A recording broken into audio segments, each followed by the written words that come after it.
بھائیو، یزید اچانک کوئی آسمان سے نازل ہو کر تخت پر نہیں بیٹھا. یہ مسلسل اسلامی نظام کی گراوٹ تھی 20 سے 25 سال کی، جس کا نمائندہ بن کر یزید سامنے آیا. خرابی اس سے پہلے ہو چکی تھی. اب یہ الگ سے پورا ایک ٹاپک ہے، وہ 50 احادیث میں کور ہے. اور ابھی ریسنٹلی میں نے 8 محرم الحرام کو ایک لیکچر ریکارڈ کروایا ہے. مسئلہ نمبر 101، صحیح مسئلہ خروج اور فکر حسین حق پرستی کی علامت ہے. اس میں میں نے یہ ساری باتیں کھول کر بیان کی ہیں الحمدللہ. جسے شوق ہو تو وہ لیکچر دیکھ سکتا ہے. بہرحال یزید ابن معاویہ کے جو برے کرتوت ہیں، اس پہ تو گھنٹوں گفتگو کی جا سکتی ہے. اس حوالے سے اس امت میں بہت بڑی خدمت کی ہے. اہل سنت کے بہت بڑے ایک امام گزرے ہیں آج سے 900 سال پہلے.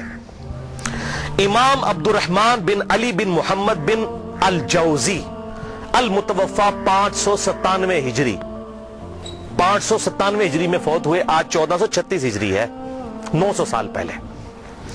انہوں نے ایک کتاب لکھی، اور یہ شیخ عبد القادر جیلانی رحمت اللہ علیہ المتوفا 561 ہجری کے شاگرد بھی ہیں. محدث ابن جوزی، ان کو اہل سنت کہلوانے والے تینوں گروہ اپنا امام مانتے ہیں. بریلوی، دیوبندی، سلفی یعنی اہل حدیث، اور اہل تشیع بھی ان کو بڑی قدر کی نگاہ سے دیکھتے ہیں. محدث ابن جوزی کو ان کی بہت خدمات ہیں حدیث کی فیلڈ کے اعتبار سے.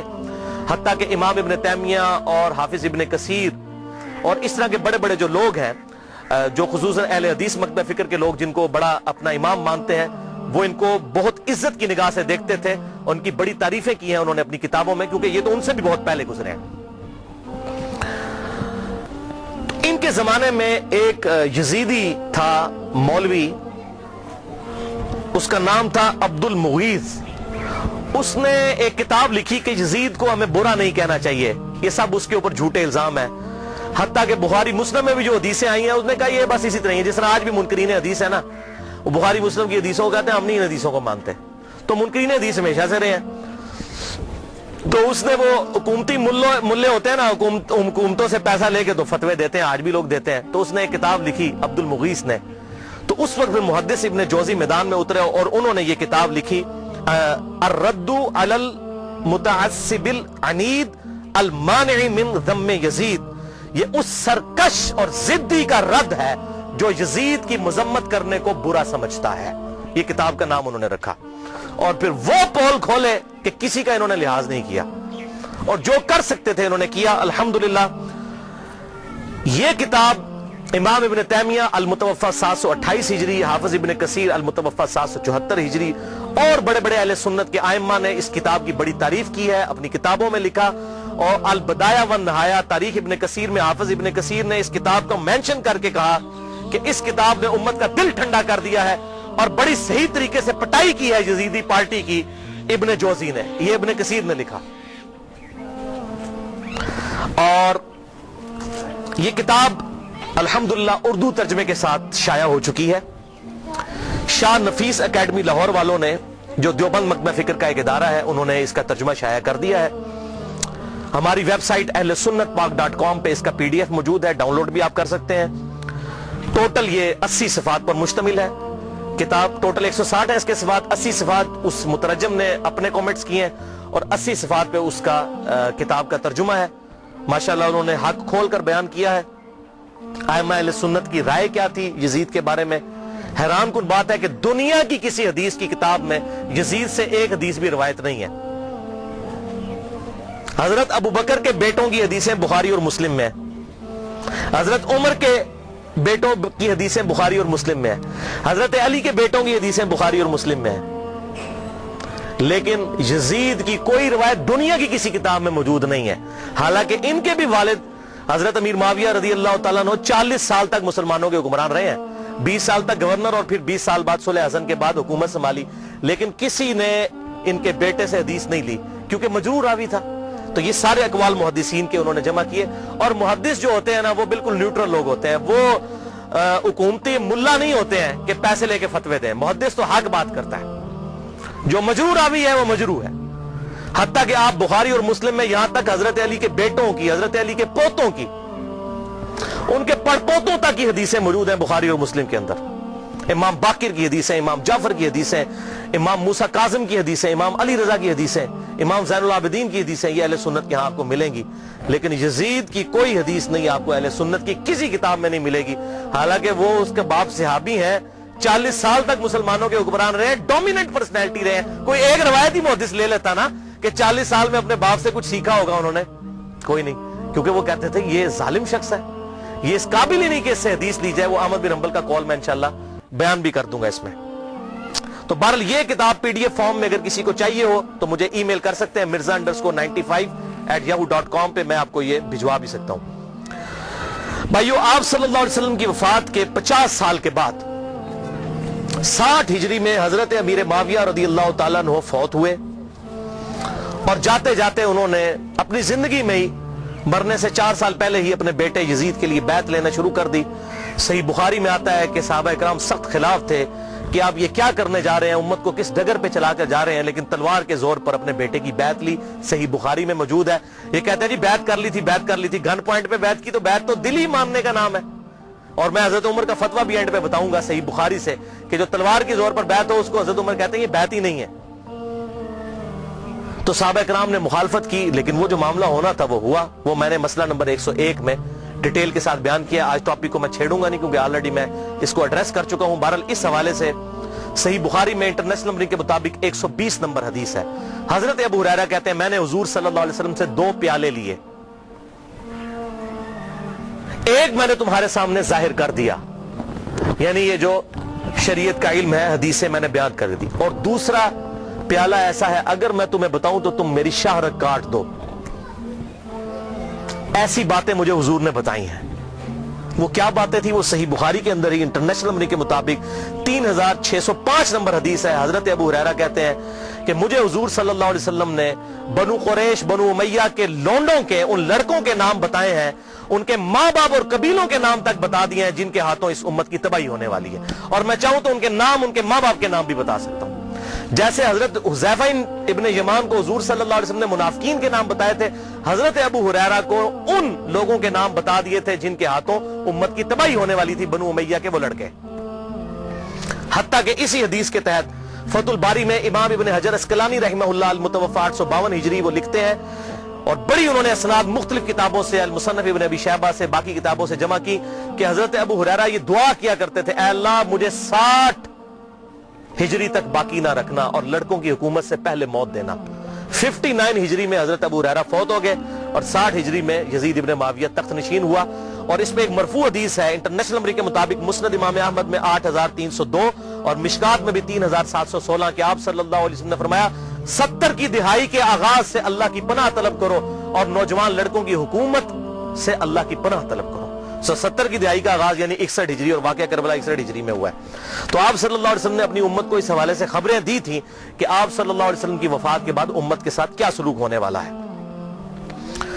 تو اس کے ظلم کی داستان بہت طویل ہے. یہاں پر میں اس کے 3 بڑے بڑے سیاہ کارنامے ذکر کروں گا احادیث کی کتابوں سے، تاریخ نہیں. اگر تاریخ میں نے بتایا تاریخ میں اگر 10 باتیں یزید کے حق میں ہیں نا تو 1000 اس کے خلاف ہیں. لیکن کیا کرتے ہیں یہ حکومتی ملے، اور چند ایک باتیں نقل کر کے تو پھر دفاع کرنے کا کوشش کرتے ہیں، اور پھر کتابوں پہ پابندی لگ جاتی ہے. وہ جو جھوٹی کتاب صلاح الدین یوسف صاحب نے لکھی وہ گورنمنٹ نے پابندی لگا دی، کوئی حدیث نقل نہیں کی ہے، بلکہ ساری تاریخی روایتیں نقل کی ہیں. اور وہیں پر لکھا ہوا ہے کہ یزید کی فوجوں نے واقعہ حرہ میں 1000 صحابیات اور تابعیات کے ساتھ زنا کیا اور وہ حاملہ ہو گئیں، اور 3 دن تک مسجد نبوی میں گھوڑے باندھ کر رکھے، اور مسجد نبوی میں نماز نہیں ہوئی ہے. لیکن صلاح الدین یوسف صاحب کی رگ نہیں پھٹکی کہ میں یہ حق لوگوں کو بتاؤں. ابن کثیر سے، اس ابن کثیر سے اپنی مطلب کی باتیں نقل کی. وہ بتا رہا ہوں 10 باتیں نقل کی، 1000 اس کے خلاف لکھی ہوئی ہیں. لیکن جب کوئی بندہ بے ایمانی پہ اتر آئے تو اس کا تو کوئی علاج نہیں ہے. لہذا میں تاریخ کو کرتا ہوں سائڈ پہ، میں صرف آپ کو احادیث سے حوالے دوں گا جس کے سامنے آپ سارے خاموش ہو چکے ہیں. جب سے یہ میری یہ پمفلٹ آئے ہیں، یہ واقعہ کربلا کا حقیقی پس منظر 50 صحیح الاسناد احادیث کی روشنی میں، یہ والا پمفلٹ، اور یہ رافضیت، ناسبیت اور یزیدیت کا تحقیقی جائزہ، یہ پمفلٹ میں نے ڈاکٹر ذاکر نائک کے خلاف لکھا تھا، انگلش کے اندر بھی، اردو کے اندر بھی. اور ان کے ہم نے شاگرد پاکستان آئے، ان کے ہاتھ میں یہ پمفلٹ پکڑائے کہ خدا کے لیے کہ آپ یہ کون سی وہ امام غزالی کی لکھی ہوئی تاریخ بیان کر رہے ہیں، ابن تیمیہ کی لکھی ہوئی تاریخ بیان کر رہے ہیں. خدا کے لیے حدیث کی کتابیں پڑھیں، بخاری اور مسلم پڑھیں. یا تو بخاری اور مسلم کو غلط کہتے ہیں منکرین حدیث بن جائے. یہ تاریخیں تو حکمرانوں نے لکھوائی ہوئی ہیں. با ادب با ملاحظہ ہوشیار لکھو ہم بڑے سخی تھے, ہم یہ تھے وہ تھے. تاریخیں تو حکمرانوں کی لکھوائی ہوئی ہیں. حدیثیں ہیں, یہ ہیں ایماندار لوگ محدثین, یہ ہیں اصل اہل حدیث اہل سنت جنہوں نے حق بات امت کو بتائی. ان کو فالو کریں. تو دین جب محدثین سے لیا تو اس طرح کی باتیں محدثین سے لینی ہے. اتھینٹسٹی تو محدثین کی ہے نہ کہ ان لوگوں کی ہے. تو اس حوالے سے یہ بات آپ سمجھ لیجئے. 3 سیاہ کارنامے یزید کے.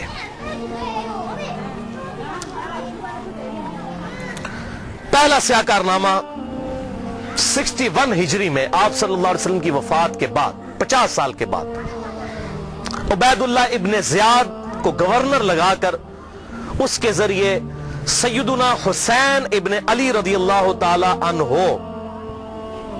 کو شہید کروایا. 18 اہل بیت میں سے اور 54 لوگ دوسرے شہید ہوئے واقعہ کربلا کے دوران. ٹوٹل 72 لوگ. اور اس کا ذکر صحیح بخاری میں انٹرنیشنل نمبر کے مطابق 3748 نمبر حدیث میں موجود ہے, اور صحیح مسلم میں 6309 نمبر حدیث کے اندر بھی موجود ہے کہ جب حضرت حسین کے قتل کے بعد حضرت امام زین العابدین علی ابن حسین رحمہ اللہ تعالی جب مدینہ شریف آئے تو ان کے ہاتھ میں حضور کی تلوار تھی جو حضرت علی کے پاس تھی, اس کے بعد مولا حسین کے بعد تھی, مولا حسین کے بعد زین العابدین کے پاس آئی. صحیح مسلم 6309. تو مسور بن مخرمہ رضی اللہ تعالیٰ عنہ حاضر خدمت ہوئے اور انہوں نے کہا کہ اے نبی کے بیٹے یہ تلوار آپ میرے حوالے کر دیں ورنہ یہ کہیں بنو امیہ کے ظالم لوگ آپ سے چھین نہ لیں, اور میں اپنی جان سے بڑھ کر اس کی حفاظت کروں گا. تو یہ صحیح مسلم میں موجود ہے. لوگ کہتے ہیں نہیں پتہ نہیں حسین قتل بھی ہوا تھا کہ نہیں. ٹھیک ہے, آپ لوگوں نے یہ باتیں کرنا شروع کر دی ہیں. تو بھئی جھوٹ کے تو کوئی پاؤں نہیں ہوتے ہیں. جب لوگوں نے یہ جرت کی تھی وہ صحابہ وہ بغلوں میں بت رکھ کے آتے تھے اس لیے رفع یدین ہوتا تھا. حالانکہ اہل سنت اور اہل تشیع کا رفع الیدین پہ اجماع ہے, سوائے حنفیوں کے پوری امت متفق ہے کہ آپ صلی اللہ علیہ وسلم رکوع میں جاتے وقت رکوع سے اٹھتے وقت رفع الیدین کرتے تھے. لیکن جب کوئی بندہ بے ایمانی پر اترا ہے تو اس کا تو کوئی علاج ہی نہیں ہو گا جی بت رکھ کے آتے تھے. اے بھی ہوئی یہ بت رکھ کے آتے تھے. بھائی صحیح مسلم میں موجود ہے, صحیح بخاری میں واقعہ کربلا کا ذکر موجود ہے. دوسرا سیاہ کارنامہ, اور ادھر میں یہ بات کر دوں, بعض لوگ کہتے ہیں حضرت حسین جو ہے وہ یزید کی بیعت کے لیے جا رہے تھے اور انہوں نے کہا میری 3 شرائط ہیں, یا تو مجھے اجازت دو میں یزید کے ہاتھوں میں ہاتھ دے دوں, یا مجھے کسی مسلمان سرحد پر بھیج دو, یا مجھے واپس جانے دو. خدا کے لیے بھائی یہ بات ہوتی تو بنو امیہ نے لوڑیاں ڈالنی تھی کہ حضرت امیر معاویہ رضی اللہ تعالیٰ عنہ پوری زندگی حضرت حسین سے وہ بیعت نہیں لے سکے اپنے بیٹے کے لیے جو انہوں نے اپنی وفات سے 4 سال پہلے لینا شروع کر دی تھی. اور یہ عبید اللہ ابن زیاد نے حضرت حسین کو اگر منوا لیا تھا تو اس کو تو سونے میں تولنا تھا یزید نے کہ بھی آپ نے بڑا کارنامہ کیا. کدھر یہ جھوٹ ہے. انصاب الاشراف کتاب سے یہ پیش کرتے ہیں, شیخ زبیر لیزئی صاحب نے پوری تحقیق لکھی ہے کہ یہ کتاب ہی ثابت نہیں صحیح سند کے ساتھ, اور اس کتاب میں تو ایسی ایسی حدیثیں ہیں کہ کئی صحابہ کا ایمان ہی ثابت نہیں ہوگا اگر اس کتاب کو انصاب الاشراف کو پیش کریں. اور یہ جو روایت ہے وہ روایت بھی منقطع ہے. حلال بن صاف یہ بیان کرتے ہیں ان کا واقعہ کربلا میں ہونا ثابت نہیں ہے, اور منقطع روایت کوئی حجت نہیں ہوتی ہے. تو یہ کتاب بھی ثابت نہیں, بالکل جھوٹ ہے. پوری امت بیعت کر لیتی, حضرت حسین بیعت نہ کرتے اس وقت تک ان کو سکون نہ آتا. کیوں؟ حسین کا بیعت کرنے کا مطلب تھا کہ آل محمد نے بنو امیہ کی بدماش حکومت کو اسلامی حکومت تسلیم کر لیا ہے. اس لیے آپ دیکھیں ایک حسین نے بیعت نہ کی تو یار کیا ہوا, کوئی فرق نہیں پڑتا, چھوڑ دو. حضرت سعد ابن عبادہ نے بخاری مسلم میں آتا ہے کہ حضرت ابوبکر و عمر کی بیعت نہیں کی تو کیا حضرت ابوبکر نے ان کو قتل کروا دیا تھا؟ نہیں. 6 مہینے تک حضرت علی نے بھی بیعت نہیں کی, بخاری اور مسلم میں آتا ہے, کیا قتل کروا دیا؟ تو یہ بات کرنا بڑا آسان ہوتا ہے, ایسے معاملات ہوتے نہیں ہیں. حق بات وہی ہے جو کتابوں کے اندر لکھی ہے, باقی لوگ جتنی باتیں کرتے رہے وہ سب جھوٹی کہانیاں ہوتی ہیں. تو یہ دوسرا سیاہ کارنامہ یہ تھا کہ جب حضرت حسین کو شہید کیا گیا تو ظاہر امت میں کوہرام مچ گیا. تو جن لوگوں نے تلوار کے زور پر بیعت کی ہوئی تھی, دبے ہوئے تھے, وہ بھی میدان میں اترے. انہوں نے کہا کہ ہم یزید ابن معاویہ کی بیعت توڑ کے اس کو پھینک دیتے ہیں. سب سے پہلے اہل مدینہ نے بغاوت کی, اور صحیح مسلم میں کتاب الامارہ چیپٹر میں موجود ہے یہ چیز, امارت کے بیان والے چیپٹر میں صحیح مسلم کے اندر.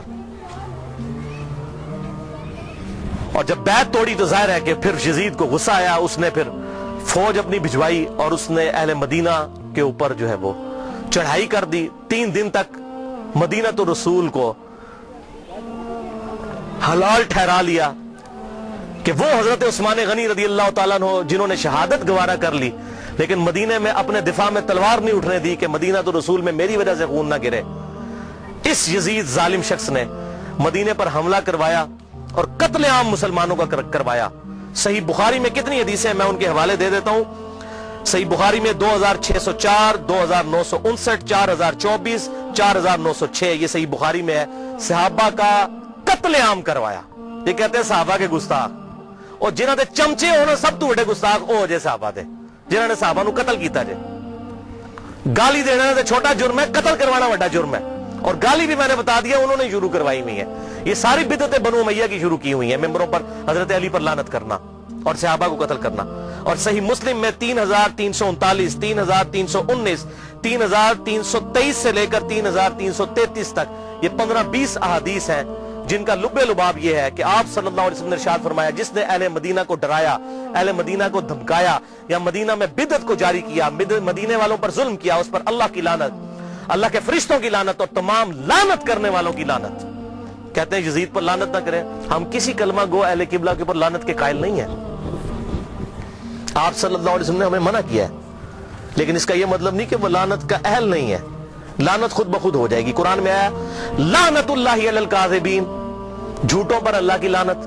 آپ میرے سامنے واضح جھوٹ بولیں, میں آپ کو لعنتی پھر بھی نہیں کہہ سکتا, حالانکہ آپ لعنت کے مستحق ہو رہے ہوں گے. جھوٹ بول کے خود بخود مستحق ہوں گے لعنت کے. اسی طریقے سے سورہ محمد کی آیت نمبر 22 اور 23 میں آتا ہے جو لوگ فساد فی الارض کرتے ہیں, زمین میں قتل نہ حق کرتے ہیں, ان پر اللہ تعالیٰ کی لعنت ہوتی ہے. تو قرآن میں لعنت آئی ہے ظالموں کے اوپر, تو ہمیں تو بھیجنے کی ضرورت ہی نہیں. خود بخود جسے فٹ اسے گفٹ, جو ایسا کام کرے گا وہ خود لعنت کا مستحق ہو جائے گا.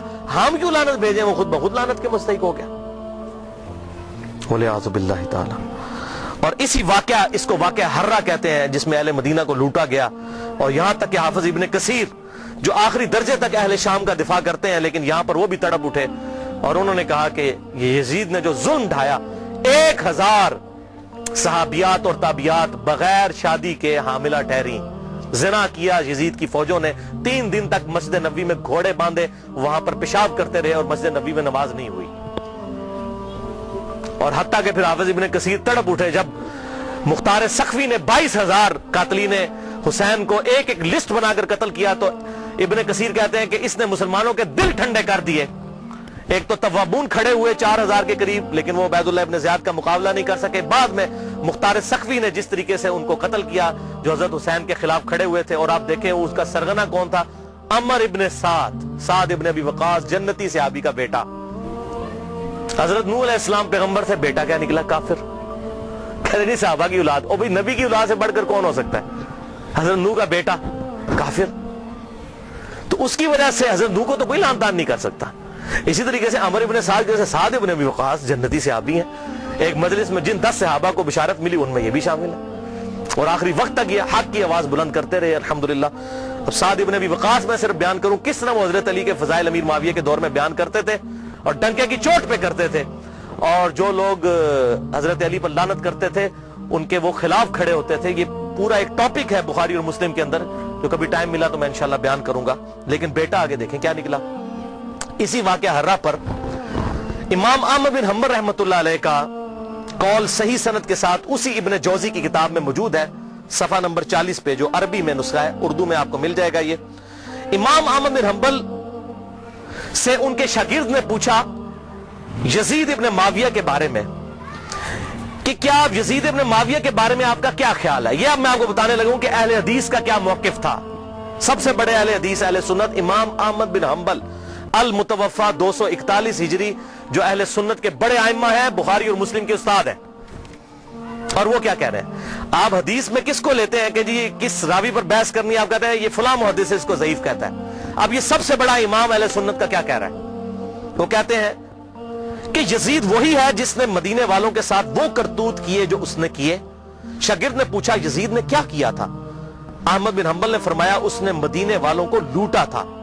شاگرد نے پوچھا کیا ہم یزید سے حدیث بیان کر سکتے ہیں. احمد بن حنبل نے فرمایا یزید سے حدیث مت بیان کرو, اور کسی کے لیے یہ حلال ہی نہیں ہے کہ وہ یزید سے ایک حدیث بھی بیان کرے. پھر شاگرد نے پوچھا کہ جب یزید نے یہ حرکتیں کی تھیں تو کن لوگوں نے یزید کا ساتھ دیا تھا. تو احمد بن حنبل نے فرمایا اہل شام نے. یہ شامیوں نے یہ غلط کام کیا تھا جو یزید کے ساتھ مل کر اہل بیت کے ساتھ اور اہل مدینہ کے ساتھ ظلم ان پر ڈھایا تھا. یہ دوسرا کارنامہ. اور تیسرا سیاہ کارنامہ 64 ہجری میں اسی دوران حضرت عبداللہ ابن زبیر رضی اللہ تعالیٰ عنہ، یہ وہ صحابی ہیں جن کے بارے میں صحیح بخاری میں آتا ہے جب مسلمان ہجرت کر کے مدینہ شریف آئے تو یہودیوں نے کہا ہم نے مسلمانوں پر بندش کر دی ہے، ان کے گھر اب اولاد نہیں ہوگی. تو سب سے پہلے بیٹا پیدا ہوا حضرت ابو بکر کا نواسا عبداللہ ابن زبیر. حضرت عائشہ کی جو بہن تھی اسما بنت ابی بکر، ان کا بیٹا عبداللہ ابن زبیر. اور حضور نے اپنے مبارک ہاتھوں سے ان کو گٹی دی تھی کھجور چبا کر، صحیح بخاری میں آتا ہے. یہ وہ ہیں عبداللہ ابن زبیر صحابی. یہ بھی حضرت حسین کی طرح جن چند بڑے لوگوں نے بیعت نہیں کی.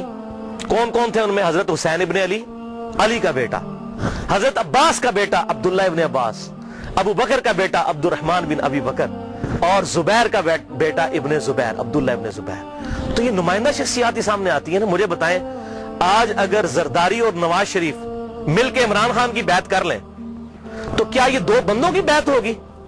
پوری پارٹی کی.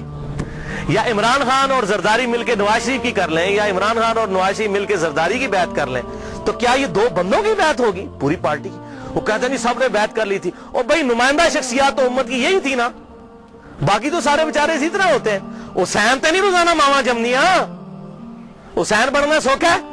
آپ نے بخاری میں حضرت ابو ہریرہ کا قول سن لیا کہ وہ کہتے ہیں مجھے ڈر ہے میں ان لوگوں کے نام بتاؤں تو مجھے قتل کر دو. تو انہوں نے اپنی جان بچائی.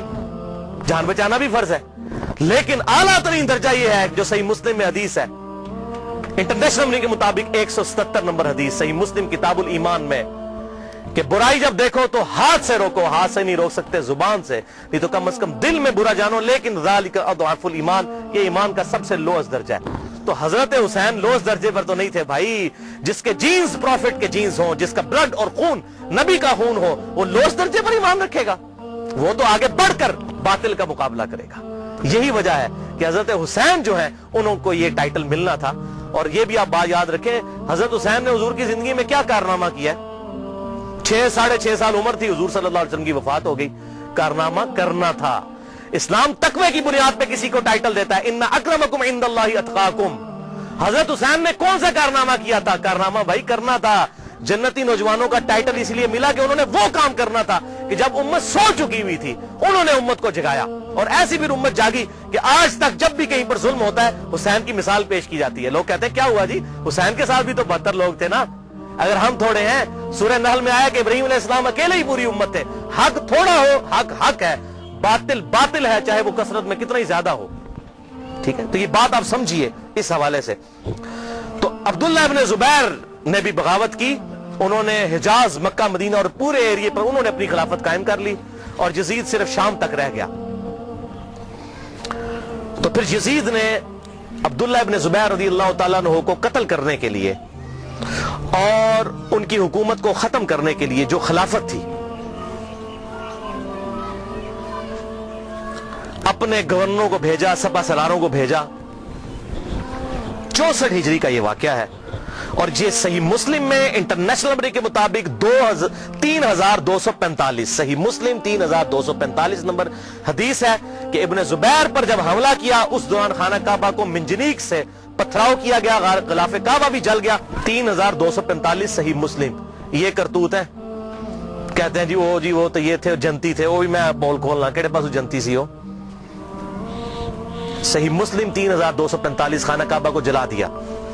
لیکن پھر اس دوران پہلے واقعہ کربلا، اس کے بعد واقعہ ہرا ہوا، اور پھر ابن زبیر پہ جب حملہ کیا اسی دوران یزید مر گیا 64 ہجری کے اندر. جب مرا تو پھر ابن زبیر نے اسی جنگ کے دوران وہ مر گیا. ابن زبیر نے کہا کہ جاؤ اپنے شیطان کی خبر لو، وہ مر گیا. تو پھر اس کی فوج تتر بتر ہو گئی. پھر 9 سال تک خلیفہ رہے اس پورے ایریے کے اوپر عبداللہ ابن زبیر. پھر جب عبد الملک بن مروان کے مرنے کے بعد بنا، اس نے پھر حجاج ابن یوسف کو بھیجا. پھر دوبارہ خانہ کعبہ پر حملہ ہوا، اور وہ بھی صحیح مسلم 6496 نمبر حدیث میں موجود ہے. پھر ابن زبیر کو حجاج ابن یوسف نے، جو اسی بنو امیہ کی باقیات تھی، اس نے قتل کر کے خانہ کعبے کے دروازے پہ ان کی لاش، صحابی رسول کی لاش لٹکائی 1 ہفتے تک کے لیے. صحیح مسلم 6496. ابن زبیر کو 74 ہجری کے اندر شہید کر دیا گیا. یہ بھی انہی کا کارنامہ تھا. اب یہاں پر میں کسی محدث کا فتویٰ